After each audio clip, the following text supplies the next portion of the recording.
Hello साथियों, नमस्कार। आपका बहुत बहुत स्वागत है आपके YouTube channel maths by Mohit Kumar. बच्चे आज हम इस पर हिस्ट्री पढ़ने वाले हैं। हिस्ट्री हमने क्यों चालू की?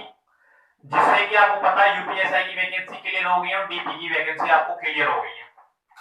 आ रहा सुनने में, तो हमने क्या हिस्ट्री स्पेशल चालू कर दिया। आवाज आप सभी को साफ आ रही है? एक बार कमेंट कर दे बच्चे। सभी साफ आ रही है क्या? एक बार कमेंट करके बताएं बच्चे। एक बार कमेंट करके बताएं कि आवाज आपको कैसी लग रही है। तो हमने क्या करा, हिस्ट्री चालू कर दी है। हिस्ट्री चालू कर दी है। यहां पर आपको हिस्ट्री में सब कुछ पढ़ाया दिया जाएगा, यानी जीरो से लेकर एडवांस तक आपको हिस्ट्री कवर करके दी जाएगी। हर छोटी छोटी मोटी मोटी चीज यहां पर पढ़ाई जाएगी। पहले हम क्या करेंगे, मॉडर्न हिस्ट्री। हिस्ट्री को बच्चे मॉडर्न हिस्ट्री चालू करेंगे।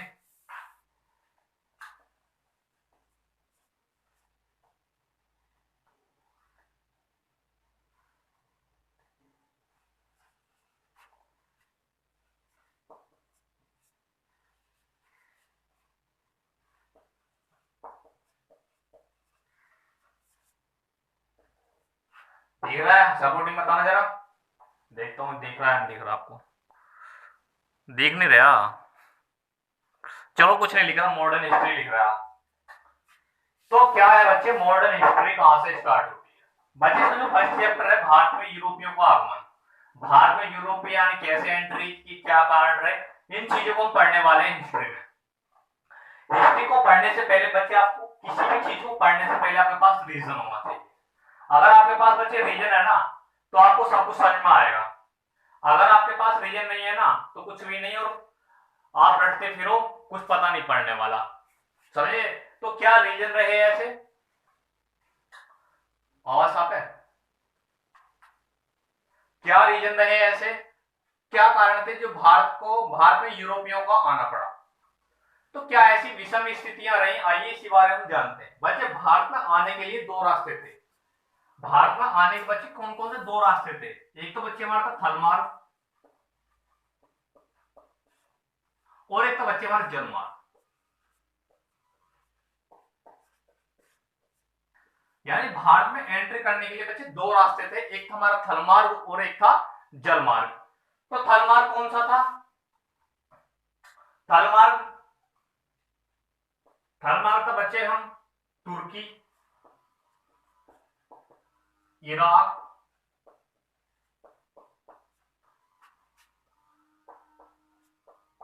और अफगानिस्तान।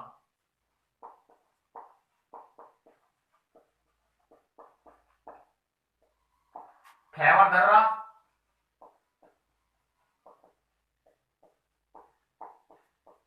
आदि को पार कर कर हम भारत में एंट्री कर जाते थे। आदो को हम पार कर कर भारत में एंट्री कर जाते थे। जलमार्ग कौन सा था हमारा? जलमार्ग, जलमार्ग का बच्चे हमें भूमध्य सागर पार करना पड़ता था। भूमध्य सागर, लाल सागर,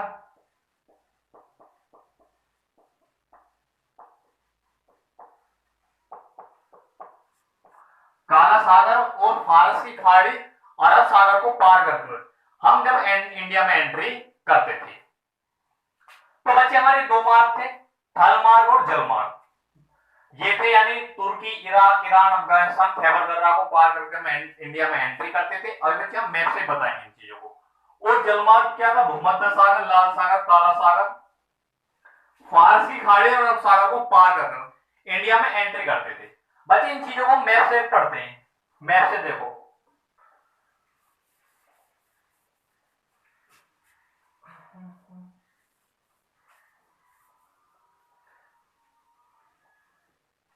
देखो बच्चे, ये हमारी प्यारी एशिया। आपने मैप देखा होगा, यहां पर हमारा क्या है? यूरोप। यहां नहीं लिखते एशिया को, यहां लिखते एशिया। यहां पर हमारा यूरोप, कॉन्टिनेंट बता रहा हूं बच्चे। यहां पर हमारा अफ्रीका,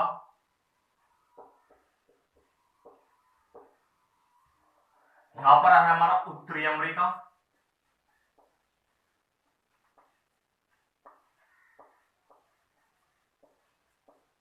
और यहां पर हमारा दक्षिण।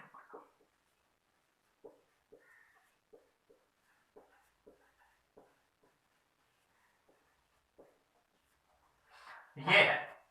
तो आप जब देखो यहां से जब चलेंगे ना यूरोप से, तो बच्चे यहां पर पड़ता बीच में तुर्की, फिर इसके यहां पर बगल में है इराक, फिर यहाँ पर ईरान है, फिर अफगानिस्तान, फिर आप पाकिस्तान में एंट्री कर जाते हो, फिर यहाँ पर खैबर दर्रा, फिर आपकी हो जाती है एंट्री इंडिया में। ये है। जलमार्ग कौन सा था, यहां से चलता वो, यहाँ पर क्या लाल काला सागर है, फिर यहां से जाने के बाद यहाँ पर थोड़ी सी होकर लाल सागर, फिर फारस की खाड़ी, फिर यहाँ से अरब सागर से सीधा हम गुजरात में एंट्री कर जाते थे। तो ये बच्चे हमारे दो रास्ते थे, ये हमारा थल मार्ग था, ये हमारा जल मार्ग था। लेकिन क्या हुआ 1453 ईस्वी में उस्मानिया सल्तनत, उस्मानी जो सल्तनत थी,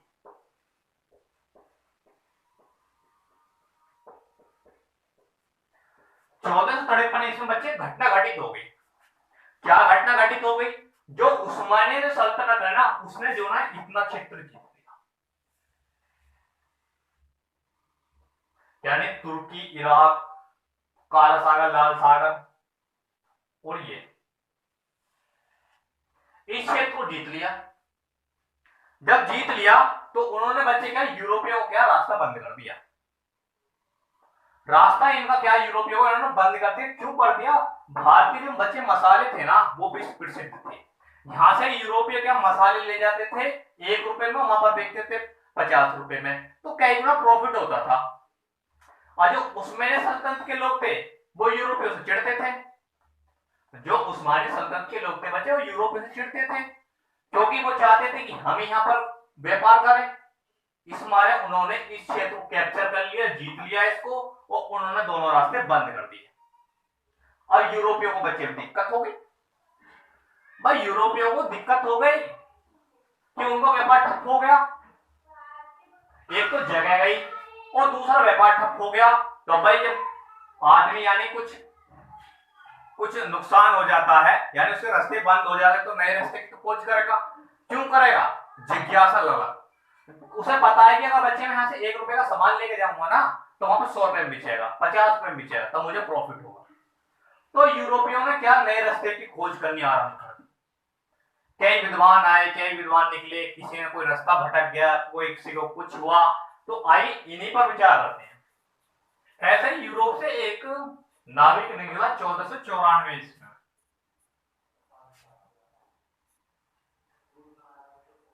1494 ईस्वी में स्पेन की राजधानी मैड्रिड से निकला कोलंबस। कौन निकला बच्चे, कोलंबस।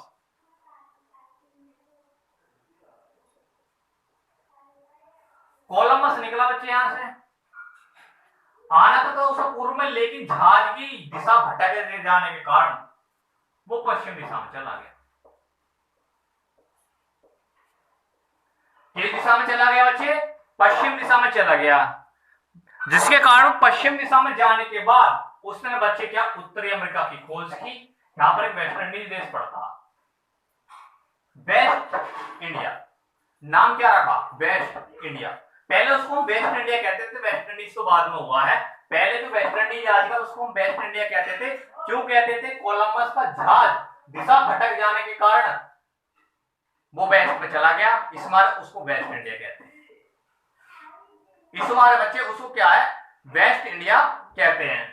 तो यहां चला गया, तो ये तो नहीं कर पाया भारत की खोज। तो अगला आया 1487 ईस्वी में एक और निकला, कौन था,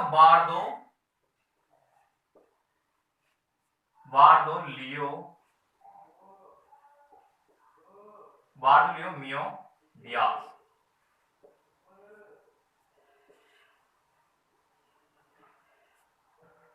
दिख रहा है अब नीचे आपको, क्या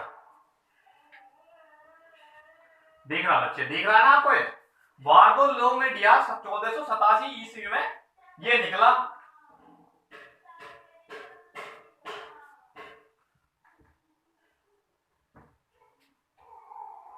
बच्चे निकला बार्दोलोमेओ दियास निकला, तो ये निकला बच्चे, ये हाँ आ गया भैया, यानी केप ऑफ डीप तक पहुंचा ये, यहां पर cape of deep. Of deep तक पहुंचा। आगे जो कैप डाउन है ना उसको कैप ऑफ डीप कहते हैं, नॉर्थ पॉइंट। ये अफ्रीका का सबसे दक्षिणी बिंदु है, कैप ऑफ डीप तक पहुंचा, लेकिन ये इससे आगे नहीं जा सकता। क्या है, एक तूफान आने के कारण इसका जहाज वायु बेकार हो जाता है। ऐसी कहानी मिलती है आपको किताबों में देखने को, विद्वानों का मत है कि ये इससे आगे नहीं जा सका और इसका जहाज जर्जर होने का यहां से वापसी लौट, यहां से वापसी लौट गया। अभी तक तो भारत की खोज नहीं हुई, यानी अफ्रीका का तक तो हम आगे, लेकिन इससे आगे किसने इतिहास रचा? आइए, एक और यात्री निकला यहां से। कौन निकला? Vasco da gamma.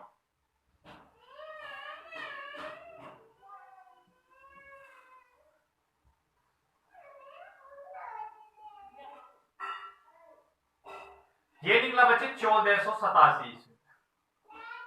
लिस्बन यानी पुर्तगाल की राजधानी लिस्बन 1487 ईस्वी में वास्को डी गामा निकला। तो ये बच्चे कैप ऑफ डीप तक पहुंचा, लेकिन इसने यहां पर एक पथ प्रदर्शक अब्दुल मुनीर से सहायता ली।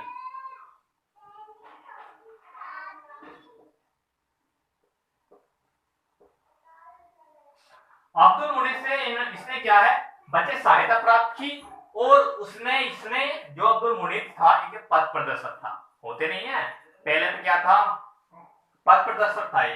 तो पथ प्रदर्शक इसने वास्को डी गामा को रास्ता बताया, और ये बच्चे इसने जो है भारत की खोज कर दी। ये 20 मई 1498 ईस्वी में कालीगढ़ बंदरगाह पर उतरा।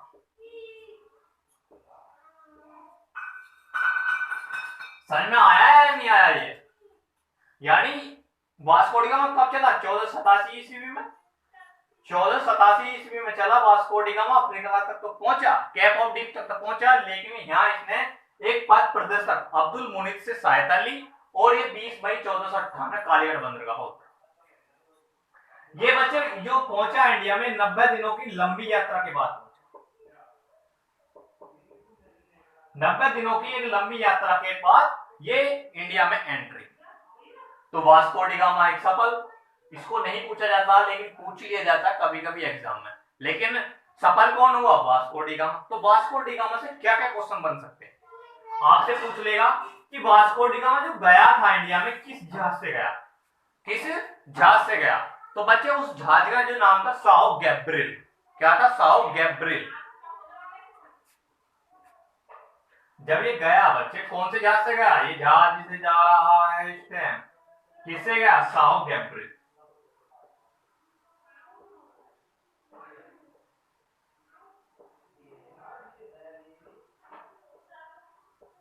Sao Gabriel. Vasco da gamma किस जहाज से गया? Sao Gabriel. तो समझ में आ गया क्या कारण थे, कैसे कैसे इंडिया की खोज हुई।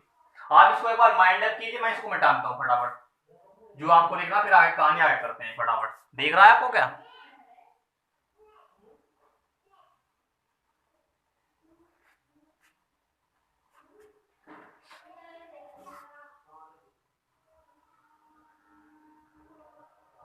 डाल लिया होगा, ये फटाफट चलते हैं, मिटाता हूं।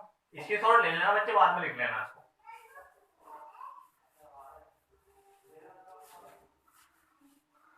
बार बार वीडियो को देखिए बच्चे, बार बार।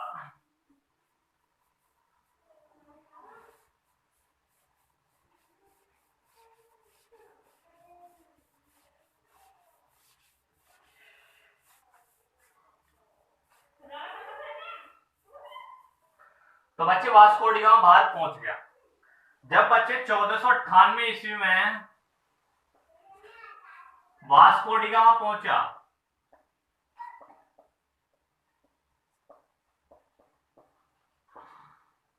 तो बच्चे वहां का जो शासक था ना, शासक जो था वो थे राजा जुमेरे।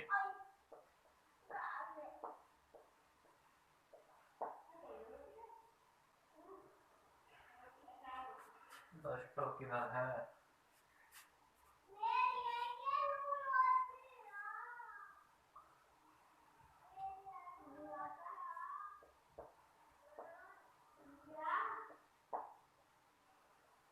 उस समय जो बच्चे शासक जो राजा राज कर रहा था वो राजा जुमेरिन था। राजा जुमेरिन ने बच्चे इसका स्वागत किया, 20 मई 1498 कालीगढ़ बंदरगाह पर पहुंचा। वहां पर जो लोकल रूलर था या शासक था राजा जुमेरेन ने इसका मोस्ट वेलकम किया। हार्दिक अभिनंदन। आपको भी पता जब आपके घर कोई नया अतिथि आता है तो आप उसको भी मोस्ट वेलकम करते हो या नहीं करते हो? Very good. उसी प्रकार से राजा जुमेरेन ने भी वास्को डी गामा का सफलतापूर्वक हार्दिक अभिनंदन किया तहे दिल से। तो जब ये रहा तो स्वागत तो हो गया। तो वास्को डी गामा जो है इंडिया में 1 साल रहा। इंडिया में 1 साल रहने के बाद ये 1499 ईस्वी में यहां से वापस लौट गया। 1499 ईस्वी में बच्चे क्या यहां से वापस लौट गया। ये खाली हाथ नहीं गया। यहां से क्या ले गया? मसाले।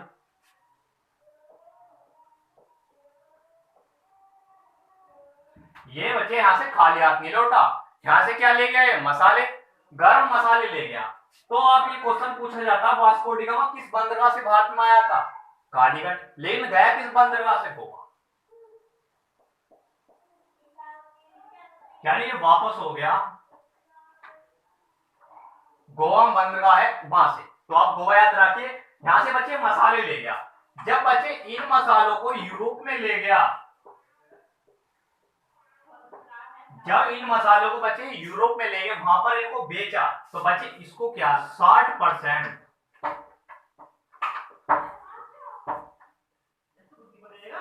60% प्रॉफिट प्राप्त हुआ। बच्चे जब यहां से इन मसालों को बाहर से यूरोप में ले गया ना, बेचा, यूरोप में जाकर बेचा,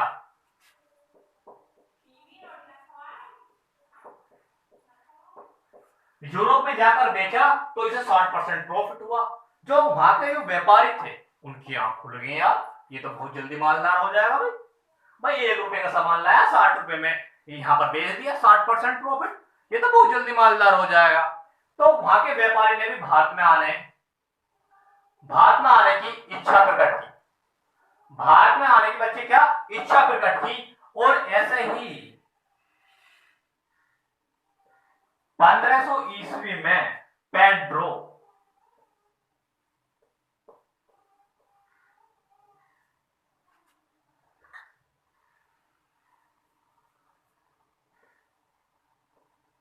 1500 ईस्वी में कौन आया? पेड्रो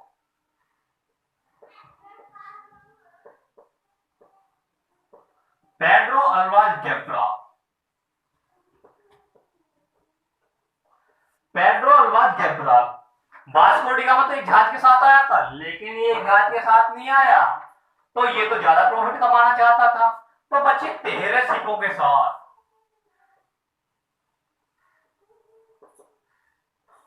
13 सिक्कों के साथ इसने भारत में कर दी भैया एंट्री। तो इसने भारत में जब एंट्री कर दी तो इसने बच्चे आते ही क्या काम करा? जब इसकी भारत में एंट्री होगी तो इसने क्या काम करा? 13 जहाज लेकर आया था। एक आध जहाज लेकर आता था उसमें मसाला आराम से यानी आराम से माल ले जाया जा सकता था। लेकिन 13 जहाज लाने का इसे कुछ राजनीतिक हथकंडे अपनाने पड़े। इसे बच्चे क्या कुछ राजनीतिक हथकंडे अपनाने पड़े। वो राजनीतिक हथकंडे क्या थे? इसने आते ही क्या काम करा बच्चे? कोचीन और कैन्नौर, इसने क्या काम करा बच्चे? कोचीन और कैन्नौर के शासकों से दोस्ती कर ली। तो इसने राजनीतिक हथकंडा क्या अपनाया? इसने क्या काम करा? कोचीन और कैन्नौर के शासकों से दोस्ती कर ली। और भाई जब दोस्त हो गए तो कुछ भी हो सकता है। 13 सिप क्या 100 सिप मिल लिया था, भर के जाएंगे अब तक। जब यहाँ पे मेन आदमी से दोस्ती कर ली तो अब तो क्या 13 सिप क्या 60 सिप मिला जब भी ले जाता। आप जैसे कि सपोज दैट आप पीएम साहब से दोस्ती कर लो, आप श्री नरेंद्र मोदी जो हमारे इस टाइम प्राइम मिनिस्टर हैं, आप उनसे दोस्ती कर लो तो आपको तो हर काम हो जाएगा, दोस्त बना दिए। तो उसी प्रकार से पेड्रो अल्वाज ने चाल चली। उस चाल का क्या नाम था? उसने आते ही कोचीन और कैन्नौर के शासकों से कर ली भैया दोस्ती। जब बच्चे ने दोस्ती कर ली तो इस दोस्ती का बच्चे ने उठाया भरपूर फायदा। क्या भरपूर फायदा उठाया? इसने बच्चे पहली फर्स्ट फैक्ट्री बच्चे कोचीन में स्थापित कर दी। 1503 ईस्वी में कोचीन में इसने भैया पहली फैक्ट्री स्थापित कर दी। अच्छा भैया फैक्ट्री का मतलब बिल्डिंग से नहीं होता बच्चे, आप बिल्डिंग मत समझना कि बिल्डिंग बना दी इसने, आया 1503 साल में बेहतरीन खूब चौड़े में यानी बिल्डिंग खड़ी कर दी, मार्ट खड़ी दी, नहीं। फैक्ट्री का मतलब होता है एक साइन, एक स्टेटमेंट लेना, एक नंबर मिल जाना, जैसे बोलता है जीएसटी नंबर मिल जाना, आज के समय में चल रहा है ट्रेंड, तो एक प्रार्थना पत्र यानी एक सर्टिफिकेट मिल जाना। अब जब मालिकी यहाँ के ये हैं तो सर्टिफिकेट ना मिले से फिर दोस्ती का ही काम की। तो यहाँ ऐसी दोस्ती नहीं चलती जैसे आप चलते हैं, चल भैया आज तेरा यू काम हो गया, चल समोसे खावा टिक्की खावा, वो यहाँ पर दोस्ती काम नहीं। दोस्ती यहाँ पर हुई राजनीतिक दोस्ती। तो यहाँ पर जब 1503 ईस्वी में फैक्ट्री का एक सर्टिफिकेट प्राप्त हो गया, फैक्ट्री का एक सर्टिफिकेट प्राप्त हो गया बच्चे 1503 ईस्वी में, तो ये पेड्रो लुइस गैब्रियल पुर्तगाल जैसा बहुत चालाक व्यक्ति था, बहुत शातिर व्यक्ति था, तो ये हाँ नहीं माना। तो इसने क्या काम करा भाई, ये तो हो गई, तो 1505 में बैक टू बैक कैनोर में दूसरी फैक्ट्री स्थापित कर दी। आपको दिख रहा है?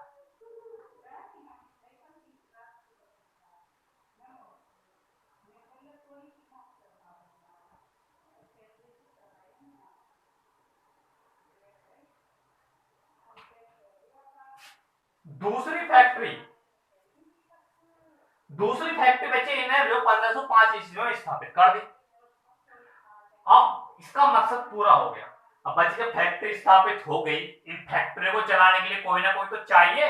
अब कोई ना कोई तो चाहिए, तो कौन चाहिए? तो बच्चे इन फैक्ट्री को चलाने के लिए पुर्तगाली जो वहां का जो शासक था, जो वास्को डी गामा था, वो किसका प्रतिनिधित्व बनकर रहा था, ये मैं आपको नहीं बता पाया। ये बच्चे डॉन हेनरिक,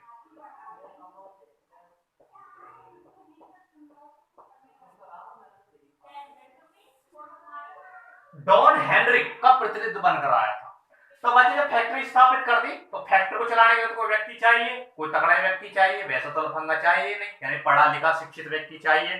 तो यहाँ से व्यवसाय की एंट्री हो जाती है पुर्तगाल में। फैक्ट्री स्थापित कर दी, तेरह सिख जहाज लेकर आया था, क्या राजनीतिक हथकंडे ने अपनाए, दोस्ती करी शासकों से, दोस्ती कर ली, 1503 में फैक्ट्री स्थापित कर दी। इन फैक्ट्री को चलाने के लिए बच्चे कौन आया, चलाने के लिए कौन आया, वायसराय। यानी इनको चलाने के लिए वायसराय आए और भारत में पुर्तगाली वायसराय की एंट्री हो जाती है। आइए इस एंट्री को पहले कौन वायसराय आया, पहली एंट्री देखते हैं कौन आया भाई। आइए मिटाता हूं, ताल लिया होगा आपने, समझ में आ रही है हिस्ट्री? हिस्ट्री बच्चे मैं ऐसे ही पढ़ाऊंगा, मौज मस्ती के साथ, हल्दी मिर्च मसाले सब चीज लगाकर पढ़ाऊंगा, देसी भाषा में बिल्कुल। समझ में आया? आइए भैया जब वायसराय की एंट्री हो गई, बात पहुंच गई, अब बात पहुंच गई भैया पर्तगा।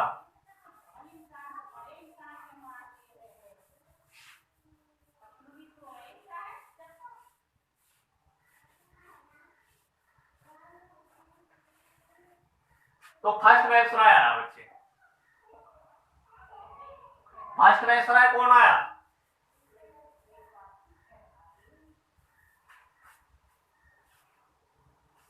फर्स्ट वायसराय भारत में एंट्री हो जाती है, कौन आया? सबसे पहला जो आया ये बच्चे वो आया डी अल्मीडा, यानी 1505 से लेकर 1509 तक रहा इंडिया में।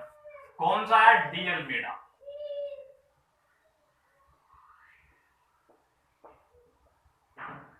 डी अल्मीडा आया, तो इसने बच्चे क्या काम कराते हैं, इसने क्या काम कराते हैं, इसमें क्या काम कराते हैं, इसको पता था जो भारत और अरब थे, अरब सागर में आधिपत्य जमा रखा था भैया, आधिपत्य जमा रखा था, तो उनको व्यापार करने में दिक्कत हो रही थी, इनको व्यापार करने में दिक्कत हो रही थी। इन्होंने क्या काम करा, पहले अरब सागर को जीता, इन्होंने बच्चे अरब सागर को जीत लिया गया, और अरब सागर को जीतने के बाद जो जीता गया, यानी उन दोनों की जो झगड़ा हुआ, उसको हम किसके नाम से जानते हैं, नीली क्रांति।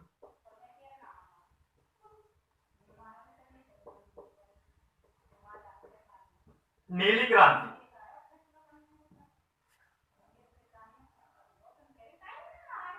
नीली क्रांति के नाम से जाना जाता है।